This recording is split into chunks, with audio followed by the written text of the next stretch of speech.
Assalamualaikum warahmatullahi wabarakatuh. Syukur terhadap Ilahi dengan segala limpahnya, saya Nuha Ahza binti Syarul Naim dari kelas DLO 1B dapat menyiapkan tugasan akidah dalam kehidupan di US 10082, iaitu penilaian kefahaman Al-Quran dan tadabbur surah bagi surah Al-Baqarah ayat 155 dan 156. Saya akan memulakan dengan bacaan surah Al-Baqarah ayat 155 dan 156. A'udzu billahi minasyaitonir rajim. Bismillahirrahmanirrahim. Wala nabluwannakum bisyai'in minal khawfi wal ju'i wa naqsin minal amwali wa anfusi wath thamarat wa basyyiris sabirin الذين إذا أصابتهم المصيبة قالوا إنا لله وإنا إليه راجعون صدق الله العظيم. Potongan yang kedua ialah potongan surah Ali Imran ayat 185. A'udzu billahi minasyaitonir rajim. Bismillahirrahmanirrahim. Kullu nafsin za'iqatul maut wa innama tuwaffawna ujurakum yawmal qiyamah faman zuhziha 'anil nari wa udkhilal jannata faqad faz wa mal hayatud dunya illa mata'un ghurur. Sadaqallahul azim. Dan potongan ayat yang terakhir ialah surah At-Tahrim ayat 8. A'udzu billahi minasyaitonir rajim. Bismillahirrahmanirrahim. Ya ayyuhalladzina amanu tubu ilallahi taubatan nasuha 'asa rabbukum an yukaffira 'ankum sayyi'atikum wa yudkhilakum jannatin tajri min tahtiha al-anhar yawma la yukhzillahu nabiyya walladzina amanu ma'ah nuruhum yas'a baina aydihim wa biaymanihim yaquluna rabbana atamim lana nurana waghfir lana innaka ala kulli syai'in qadir. Sadaqallahul azim. Seterusnya ialah tadabbur surah. Saya telah memilih surah Al-Baqarah ayat 155 dan 156 sebagai tajuk tadabbur saya pada hari ini. Saya akan memulakan tadabbur saya dengan membaca potongan ayat daripada surah Al-Baqarah ayat 155 dan 156 beserta terjemahan ayatnya. A'udzu billahi minasyaitonir rajim. Bismillahirrahmanirrahim. Wala nabluwannakum bisyai'in minal khawfi wal ju'i wa nafsin minal amwali wa anfusil wath thamarat wa basyyiris sabirin الذين إذا أصابتهم مصيبة قالوا إنا لله وإنا إليه راجعون Sadaqallahul azim. Yang bermaksud, dan sungguh akan kami berikan cubaan kepadamu dengan sedikit ketakutan, kelaparan, kekurangan harta, jiwa dan buah-buahan, dan sampaikanlah berita gembira kepada orang-orang yang sabar, iaitu orang-orang yang apabila ditimpa musibah mereka mengucapkan, sesungguhnya kami adalah kepunyaan Allah dan sesungguhnya kami akan kembali kepadanya. Seterusnya saya akan membincangkan tentang tema utama dalam potongan ayat surah Al-Baqarah ayat 155 dan 156. Surah Al-Baqarah ayat 155 menerangkan terdapat pelbagai bentuk ujian hidup, antaranya ialah ketakutan, kelaparan, kekurangan harta, jiwa dan buah-buahan. Selain itu, terdapat juga berita gembira bagi orang-orang yang bersabar. Surah Al-Baqarah ayat 156 pula menjelaskan tentang sikap orang yang sabar apabila ditimpa musibah, iaitu dengan mengucapkan kalimah istirja, iaitu Inna lillahi wa inna ilaihi raji'un, yang bermaksud sesungguhnya kami adalah milik Allah dan kepadanya kami akan kembali. Terusnya, saya akan membincangkan tentang konteks ayat bagi surah Al-Baqarah ayat 155 dan 156. Konteks utamanya ialah konteks yang pertama ialah hakikat ujian adalah sunnatullah.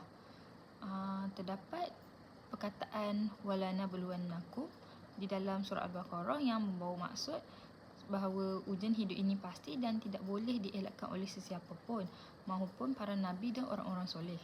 Selain itu, terdapat juga perkataan bisyai'in yang bermaksud dengan sedikit. Menurut Ibnu Abbas radhiyallahu anhu, Allah Subhanahu Taala menegaskan bahawa ujian yang ditimpa ke atas hamba-Nya di dunia ini hanyalah sebahagian kecil daripada kemampuan manusia untuk menanggungnya, bukannya ujian yang memusnahkan secara mutlak. Selain itu, terdapat juga 5 bentuk ujian yang disebutkan di dalam potongan ayat tersebut. Antaranya ialah al-khawf, iaitu ketakutan atau kebimbangan. Contohnya seperti ancaman musuh, penyakit atau ketidakpastian masa depan. Bentuk ujian yang kedua ialah al-ju', iaitu kelaparan, krisis makanan ataupun ketiadaan sumber rezeki asas. Bentuk ujian yang ketiga ialah naqsim minal amwal, iaitu kekurangan harta, kemuflisan atau kerugian dalam perniagaan. Bentuk ujian yang keempat ialah al-anfus, kehilangan jiwa, kematian seperti kematian ahli, keluarga, rakan atau kesihatan fizikal yang semakin merosot. Dan bentuk ujian yang kelima ialah at-tamarat, yang bermaksud kegagalan dalam usaha atau hasil mata pencarian. Contohnya kerosakan hasil pertanian dan kemerosotan pendapatan. Konteks ayat yang kedua ialah pengertian kesabaran dan lafaz istijab. Lafaz istijab ialah inna lillahi wa inna ilaihi raji'un. Kalimat inna lillah ini mendidik jiwa bahawa segala benda yang kita miliki di dunia, seperti harta, anak, kesihatan maupun nyawa, bukanlah hak milik mutlak kita, melainkan pinjaman dan amanah daripada Allah Subhanahu Taala semata-mata. Manakala kalimat wa inna ilaihi raji'un mengingatkan kita bahawa dunia ini hanyalah tempat persinggahan sementara, sebab semua manusia akan kembali kepada Allah untuk dihitung amalnya, sekaligus mengurangkan rasa sedih yang keterlaluan terhadap kehilangan di dunia ini. Konteks yang ketiga ialah kemuncak ganjaran bagi orang yang beriman. Ayat ini juga disusuli dengan frasa wabashirin sabirin, yang bermaksud dan berilah kabar gembira kepada orang-orang yang sabar. Menurut Imam Al-Qurtubi, kabar gembira ini merujuk kepada syurga, rahmat serta selawat, pujian dan keampunan daripada Allah Subhanahu Taala, sebagaimana yang dinyatakan dalam ayat seterusnya, iaitu ayat 157. Allah Subhanahu Taala telah menjanjikan ganjaran seperti pahala kepada orang yang bersabar dengan segala ujian yang diberikan olehnya. Seterusnya, saya akan membincangkan tentang nilai-nilai Islam yang terdapat dalam potongan surah Al-Baqarah ayat 155 dan 156. Antaranya ialah nilai kesabaran, iaitu as-sabr. Setiap manusia yang ada di dunia ini pasti akan diuji dengan pelbagai bentuk kepayahan, sama ada seperti ketakutan, kekurangan rezeki, sakit maupun kehilangan orang tersayang. Namun, Allah Subhanahu Taala telah menjanjikan kabar gembira, iaitu pahala, keampunan dan rahmat, khususnya untuk mereka yang tenang dan teguh bersabar menghadapi dugaan tersebut. Seterusnya, nilai ketauhidan dan penyerahan diri. Kita sebagai umat Islam perlulah menyedari bahawa diri kita, harta dan keluarga adalah milik mutlak Allah SWT dan hanyalah dipinjamkan sementara.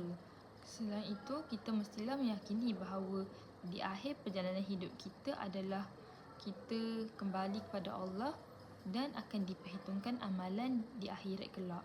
Seterusnya, ia juga mendidik jiwa supaya tidak meratapi kehilangan secara keterlaluan atau menyalahkan takdir, sebaliknya redha dengan ketetapannya. Nilai yang ketiga ialah nilai sangka baik terhadap Allah. Ujian bukanlah bentuk hukuman semata-mata, melainkan medan pembersihan dosa dan peningkatan darjat di sisi Allah. Oleh itu, orang beriman perlulah meyakini bahawa setiap musibah pasti mempunyai hikmah tersembunyi yang membawa kebaikan. Nilai yang terakhir ialah nilai ketenangan jiwa dan ketahanan diri. Ayat ini mengajar umat Islam untuk tidak panik atau berputus asa apabila ditimpa musibah. Sebaliknya, ia mengingatkan bahawa ujian hanyalah bersifat sementara sahaja dan kita juga hanyalah diuji dengan sedikit banding dengan nikmat yang tidak terhitung banyaknya. Akhir sekali, kita juga dapat mengaplikasikan potongan surah Al-Baqarah ayat 155 dan 156 dalam kehidupan seharian kita. Contohnya dengan merespon segera apabila ditimpa musibah. Ia juga dapat melatih lisan kita untuk serta-merta mengucapkan kalimah Inna lillahi wa inna ilaihi raji'un yang berbawa maksud sesungguhnya kami milik Allah dan kepadanya kami kembali. Kita boleh sebut kalimah tersebut iaitu kalimah istijab sebaik sahaja mendengar berita duka atau ditimpa kesusahan.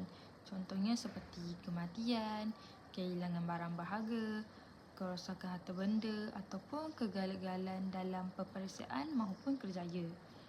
Selain itu, ia juga membantu kita dalam pengurusan emosi dan kesihatan mental.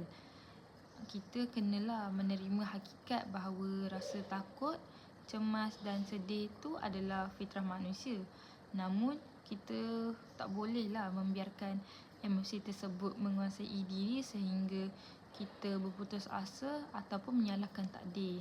Contohnya, apabila menghadapi kejatuhan ekonomi atau penyakit, kita bolehlah tukarkan sikap mengeluh kepada sikap redha.